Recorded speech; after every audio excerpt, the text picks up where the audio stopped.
What would you do if the person holding your fate in their hands was the same one who crushed your family years ago? Imagine standing in a courtroom, the air thick with tension, facing a judge who's rigged the system for decades, untouchable, unyielding, until the moment you turn the tables with a single, devastating move. That's where my story begins.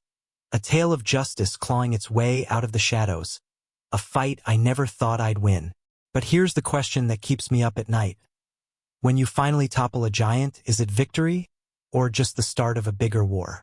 Stick around to find out, because what happened in that Atlanta courthouse changed everything I thought I knew about revenge, redemption, and the truth.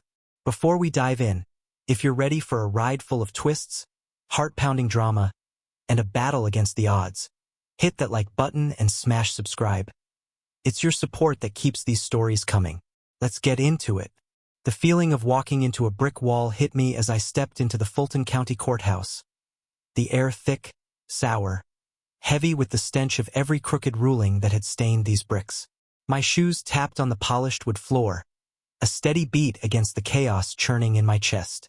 For 22 years, Judge Evelyn Carver had ruled this place, her gavel a blade wielded without remorse. I'd heard the whispers, the barbershop talk, the late-night gripes from colleagues, about how she crushed anyone who didn't fit her world. Black attorneys like myself, black defendants, and the black lives she tossed aside like yesterday's news. They didn't stand a chance under her glare. It went against everything America was supposed to stand for, that ideal of fairness for all.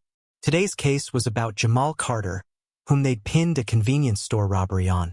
I'd seen their case file, full of holes, a shaky witness, a blurry photo they were trying to pass off as proof. Now at 45, I had built a reputation dragging lost causes out of the dirt. But this wasn't just about Jamal. It was about her, Carver, the woman who stole my brother, Terrence, 15 years ago. 10 years in a cell for a crime he didn't commit, all because I was too green to fight back against her contempt back then. I swore I'd never let her win again. Not against me, not against anyone. That promise burned in me every day.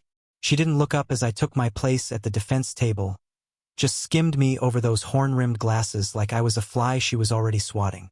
"Mr. Reed," she said, her voice sharp enough to cut glass. "Don't waste my time today. My docket's full, and I have no patience for your games." It was a cheap shot, unprovoked, and it landed hard, right where I'd buried years of her disdain. I swallowed the heat rising in my throat, adjusted my tie. "I'll try not to, Your Honor," I said, as smoothly as I could manage, my hands steady despite the fire inside. Inside, I was a furnace, every nerve lit up with what I'd carried for too long, her scorn fueling me. Brandon Hensley strutted in, the prosecutor, a kid fresh out of law school, all polish, no backbone. "The state's ready, Your Honor," he said, tossing me a smug glance that said he was already counting this as a win, his confidence grating on me. I leaned toward Jamal, his hands clenched tight, shoulders slumped like a man who'd taken too many punches from a system that never played fair, his silence loud. He didn't trust me, wouldn't even meet my eyes. I felt that distance like a wall. "We're ready too," I said, loud enough for the room to hear, loud enough for her to know I wasn't here to kneel. My voice was a challenge. The trial started, a sham from the jump. Carver shut me down at every turn. Every objection I raised, she killed with a flick of her wrist. "Overruled, Mr. Reed," she snapped, cold, mechanical, her tone like a slap.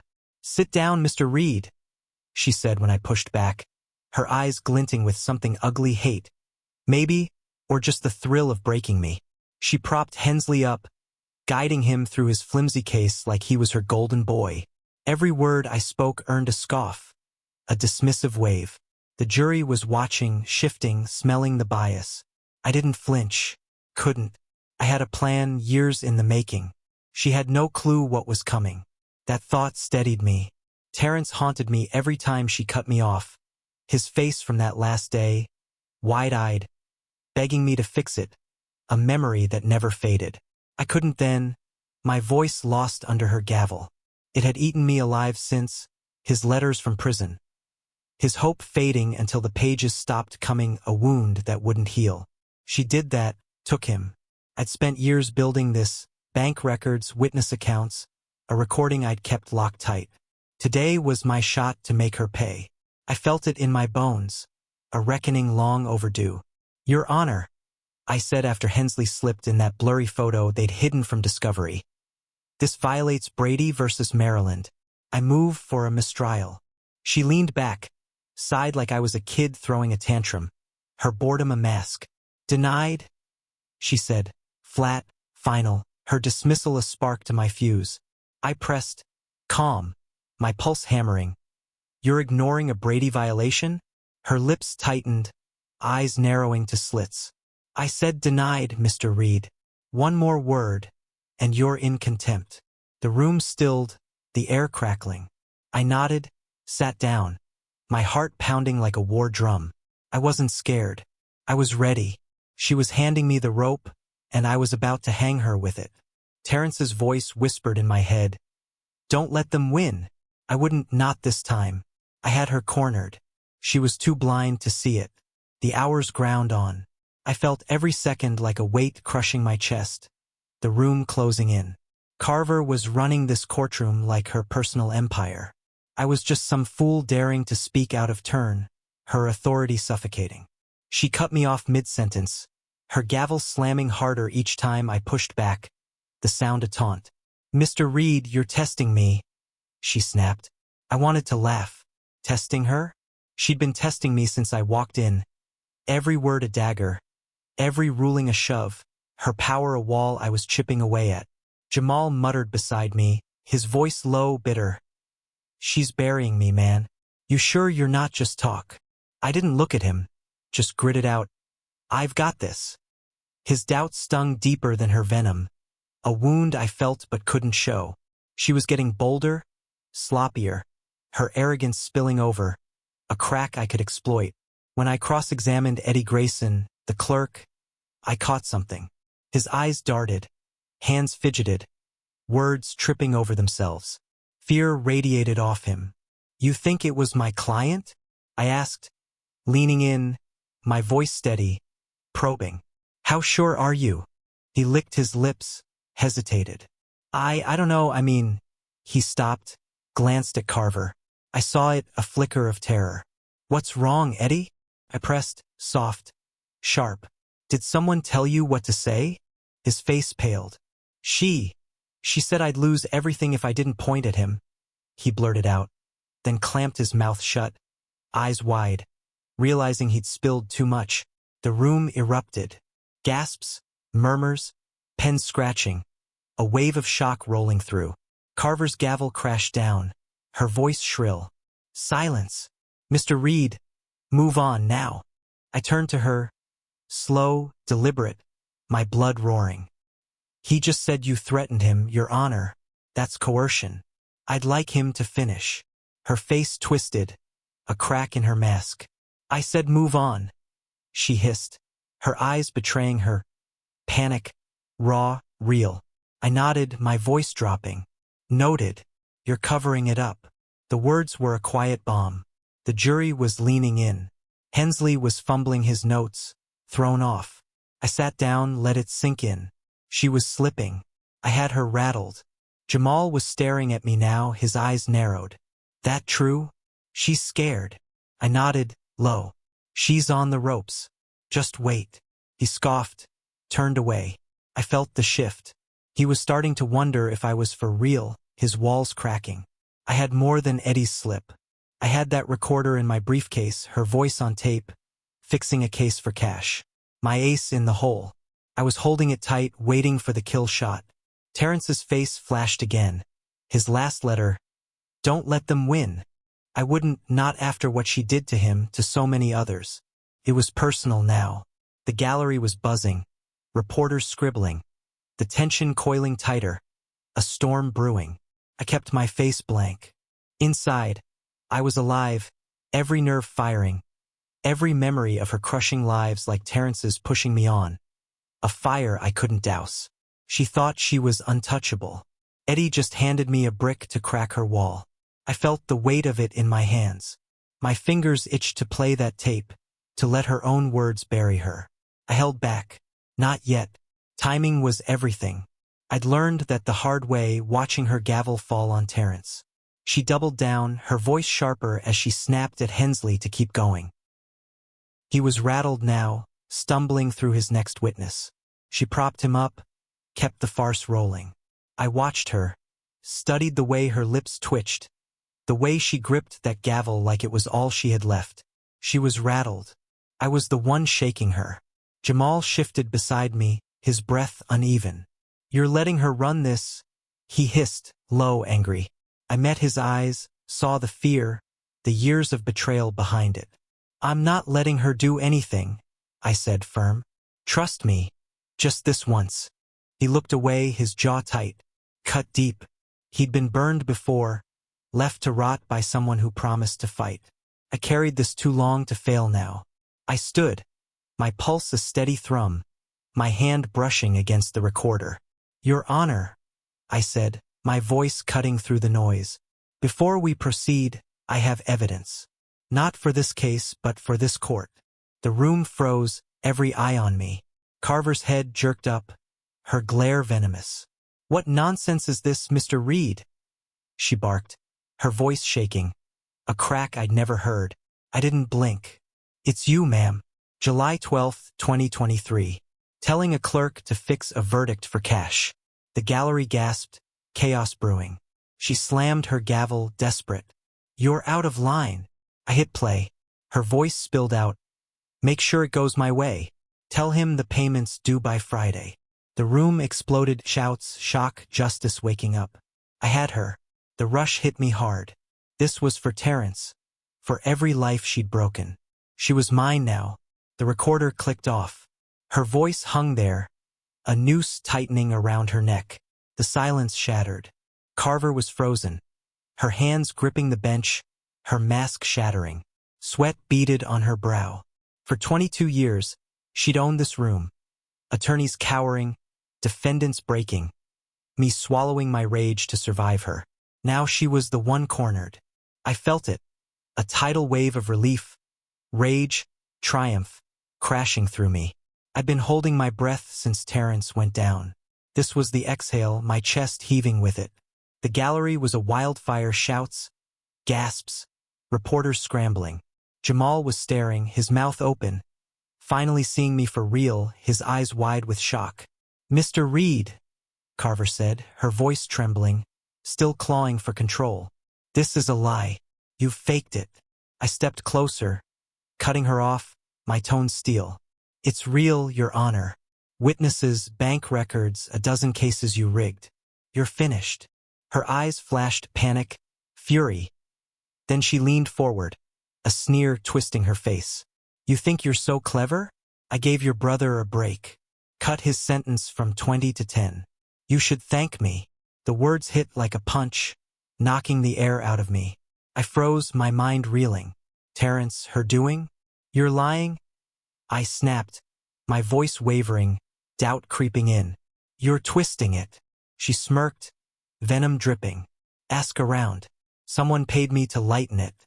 You're not as righteous as you think." Her words clawed at me, a splinter I couldn't pull. The room spun. Terence's face burned in my head, his letters, his pleas. Now this? Did she play me even then? I shoved it down, locked it away. I'd deal with it later. "Paid or not," I said, steadying myself. "You destroyed him. I've got you now."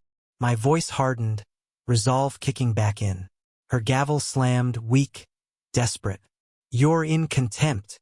Nobody listened. The jury was stunned. Hensley was pale, clutching his table. I turned to them, my voice rising. "She's taken bribes, crushed lives.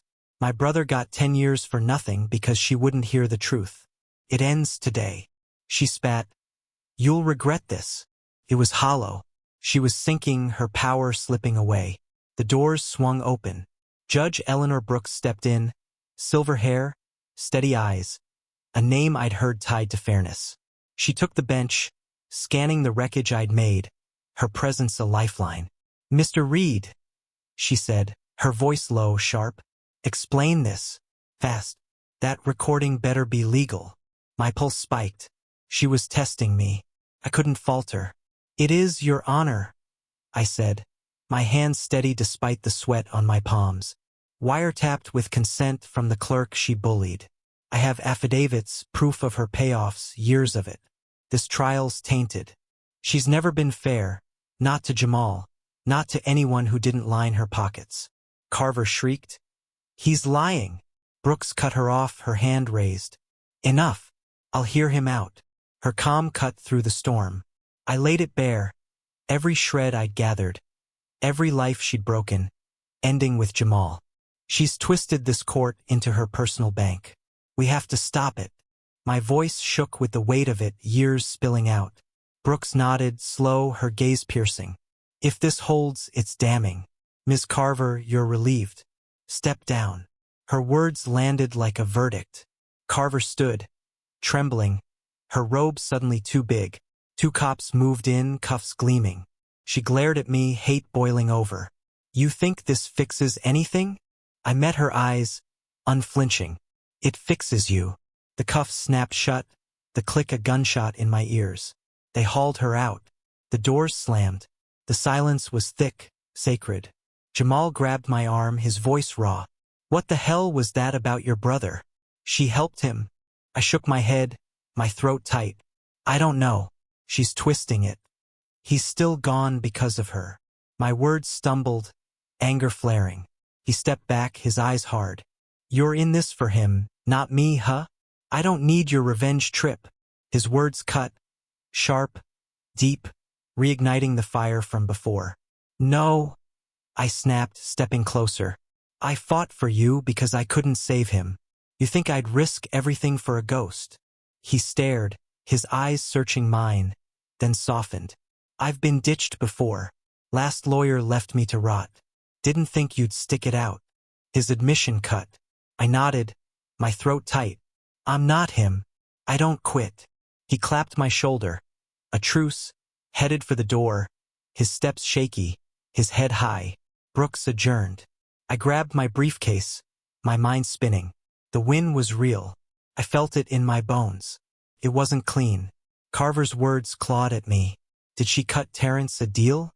Was I chasing the wrong fight? I thought of him, of Jamal, of every case she touched. Doubt crept in. Was this justice or just revenge? I pushed through the doors, the Atlanta heat slamming into me. Reporters swarmed. Mr. Reed, what's next? How'd you get that tape?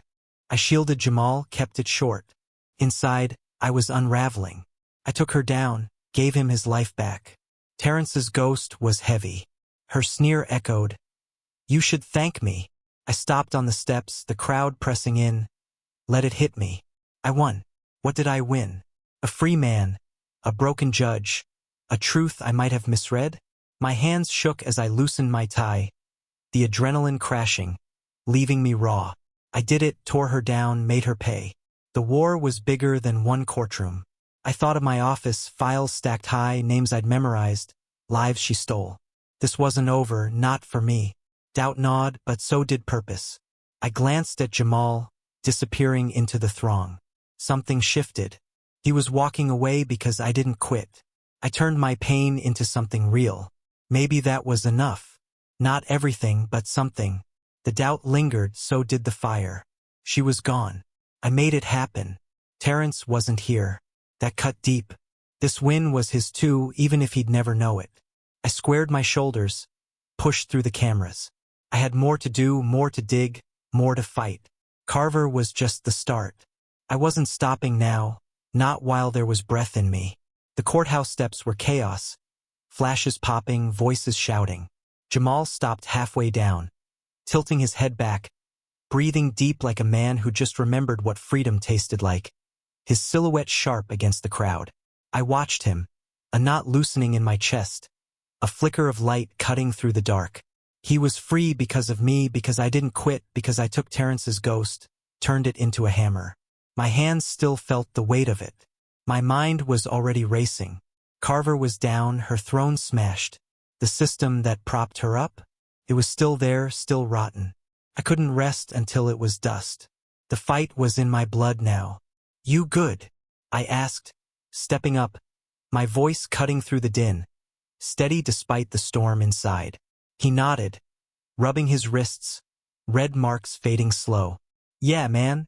Just hard to believe it's real. He turned to me, his eyes softer, trust finally there.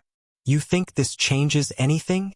His question dug in, stirring the ache I'd carried too long. It changes something, I said, raw, honest. Not everything. You're out. There's a war left to fight. He smirked, faint. You ever stop? I thought of Terrence, of the nights I'd spent chasing this, of the fire that wouldn't die. No, I admitted, my voice rough. Tired? Bone-tired some days, but done? Never. He clapped my shoulder. A quiet thanks, walked off, fading into the crowd.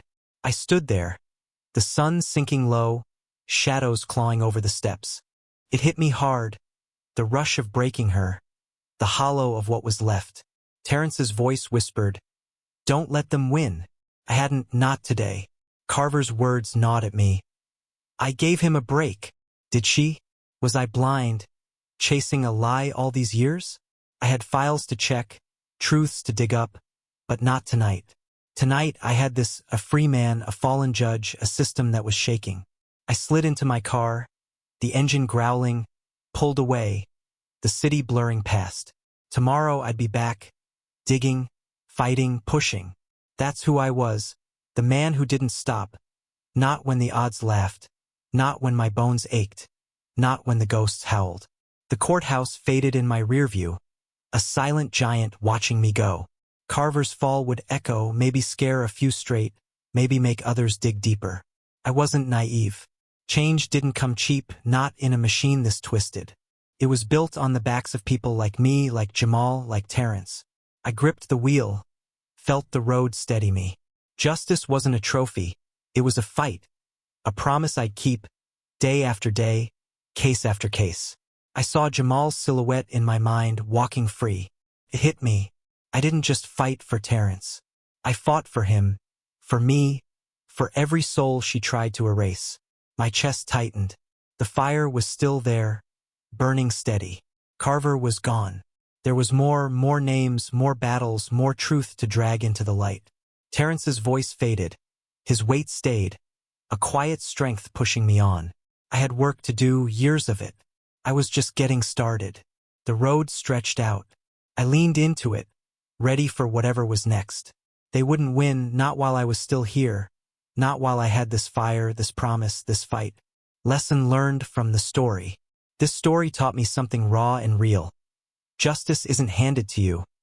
It's something you have to fight for, tooth and nail, even when the odds are stacked against you. Marcus Reed didn't just walk into that courtroom to save Jamal Carter. He carried years of pain, doubt, and a promise to his brother Terrence on his shoulders. The lesson here? It's not about waiting for the system to fix itself. It's about standing up, finding your voice, and breaking the chains of corruption one crack at a time. Sometimes the biggest wins come from the hardest battles, and even then, they're just the beginning. What I take away is this.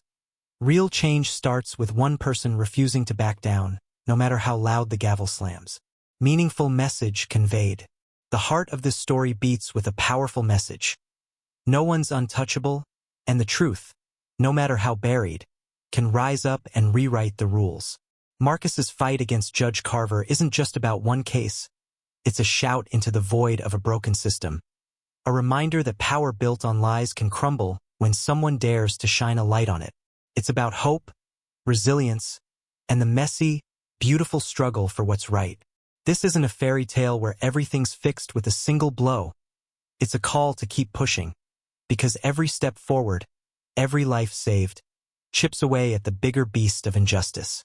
To me, it says loud and clear, you don't have to be perfect to make a difference, you just have to be relentless. Personal perspective from the story.